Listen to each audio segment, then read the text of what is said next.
You may be familiar with the concept of computer forensics from the TV series Crime Scene Investigation, CSI, and its spin-off, CSI Cyber. Modern computer crime, or cybercrime, includes child pornography, fraud, terrorism, extortion, cyberstalking, money laundering, forgery, and identity theft, among others. For cybercrime investigations, detectives rely heavily on digital evidences, such as suspect's GPS data, smartphone data, and computer network data. The ultimate goal of a forensic investigation is to identify, analyze, reconstruct past events or activities, and to present admissible evidence to court. Starting this week, we will study computer forensics concepts along with appropriate procedures and technologies forensics investigator uses to work on digital evidence without tampering with data. The field of computer forensics is relatively young. In 1999, Dan Farmer and White C. Venema, both of them are computer security researchers and programmers, they presented the forensic process and the first computer forensic suite called the Kronos Toolkit, or shortly it's called TCT, which marked the beginning of the computer forensics field. In their presentation, Farmer and Venema defined computer forensics as gathering and analyzing data in a manner as free from distortion or bias as possible to reconstruct data or what has happened in the past on a system.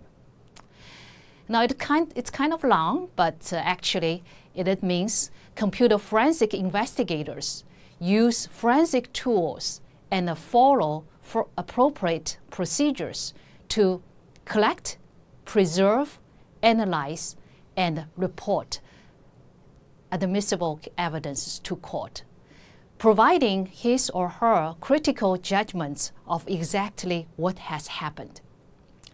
The term preserve here means to authorize that evidence presented to court has never been modified. This is crucially important.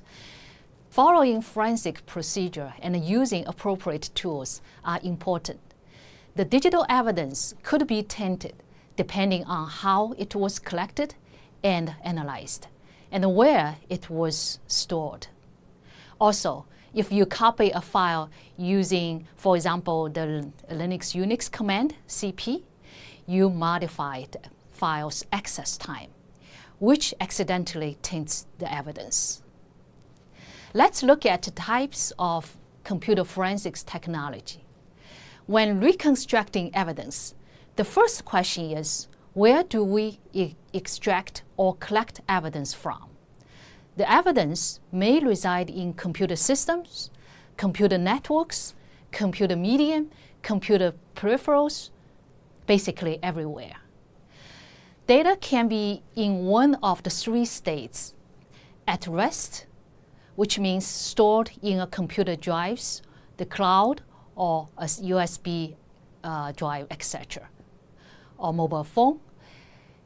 Data in use, which means data is in a computer's memory, currently in use, or data in transit, which means moving through a network.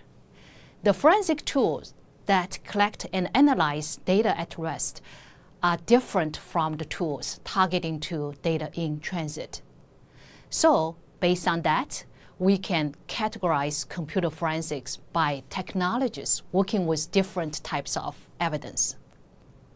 System forensics focus on evidence from volatile data, such as data in memory, and non-volatile data, which reside in hard drives, computer disks, floppy disks, magnetic tapes, zip, and jazz disks, log files, etc.